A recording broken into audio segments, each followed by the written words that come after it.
అమ్మలగన్నయమ్మ మూరమ్మల మూలపుటమ్మ, సృష్టికర్త అయిన బ్రహ్మగారి శక్తి స్వరూపిణి అయినటువంటి సరస్వతికి, స్థితికర్త అయినటువంటి విష్ణువు యొక్క శక్తి అయిన లక్ష్మీదేవికి, ప్రళయకర్త అయినటువంటి హరుని యొక్క ఇల్లాలైన పార్వతీదేవికి అమ్మగా నిలబడగలిగిన అమ్మ అంటే పరదేవతా స్వరూపిణి అయి సృష్టి స్థితి లయ జరగడానికి కారణమవుతున్న అమ్మ, ముగురమ్మల మూలపుటమ్మ, చాలా పెద్దమ్మ.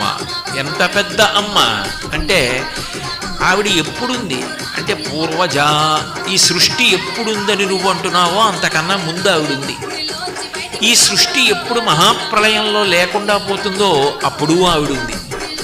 మరి అప్పుడు ఉండి ఇప్పుడు ఉంటే ఆవిడ చాలా వయసులో పెద్దది కదా. అంటే నిశ్చయవ్వన, ఆమెని కాలం ఏం చేయదు, కాలమును ఆమె చేస్తుంది. కాలము కూడా ఆగిపోయేటట్టు